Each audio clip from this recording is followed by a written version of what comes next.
সবথেকে দক্ষ শক্তিশালী, তার আন্ডারে সব সৈন্য কাজ করত। লুইংয়ের বাবা মারা গিয়েছে। লুইং তার বাবার শেষ ইচ্ছে পূরণ করতে চায়। তার বাবার স্বপ্ন অনুযায়ী ডংলু নামের আক্রমণকারীদের সে পরাজিত করতে চায়। ইউজি এসব শুনে বলে, যদি এইটাই তোমার স্বপ্ন হয় তাহলে আমিও তোমার স্বপ্ন পূরণে সাহায্য করব। রাতে লুইং স্বপ্নে দেখতে পায় ঝাপসা দেখতে একটা ছেলে তাকে বলছে, আমি সব সময় তোমাকে রক্ষা করব, তুমি যেখানে যাবে তোমাকে খুঁজে নেব, আমি শুধু তোমার ইউচি থাকব। এটা দেখে লুইংও স্বপ্নে ইউচির নাম নিতে থাকে। পরদিন সকালে লুইংয়ের জন্য চিংচি চা নিয়ে আসে। সে লুইংয়ের হাতের যত্ন নিতে বলে, কিন্তু লুইং তাকে এখন বের হয়ে যেতে বলে।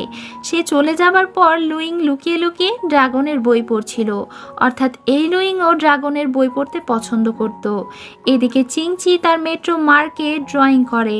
চিংচির নিজের আঁকানো ফুল তার নিজেরই পছন্দ হয় না, এজন্য সে এটাতে আঘাত করে, আর কিয়ানজনেরও কপালে ব্যথা হয়।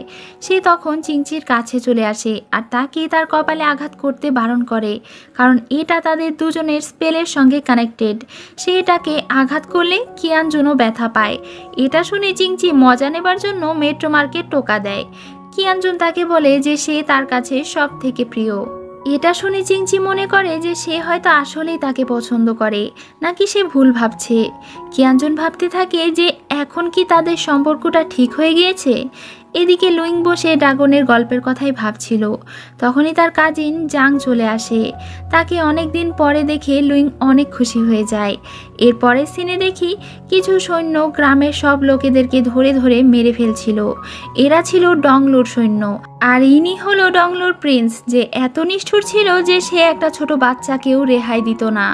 তখনই সেখানে লুইংয়ের সৈন্যরা চলে আসে। তারা এসে ডংলোর সৈন্যদের সঙ্গে ফাইট করে, কিন্তু ডংলোর সৈন্য এবং ডংলোর প্রিন্স তাদের সবাইকে মেরে ফেলে, আর সে ওই গ্রাম দখল করে নেয়। এদিকে জাংকে দেখি সে একটা শুকনো ফুল দেখছিল।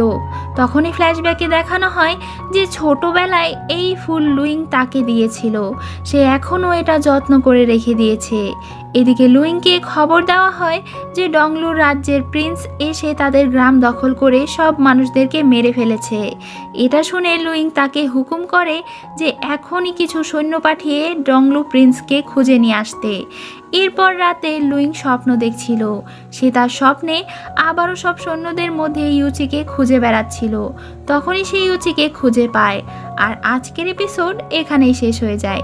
সো ভিউয়ার্স, আজকের এই এপিসোডটি আপনাদের কেমন লাগলো তা অবশ্যই কমেন্ট করে জানিয়ে দেবেন। আর নেক্সট এপিসোড আসা পর্যন্ত সবাই অনেক ভালো থাকবেন। ধন্যবাদ।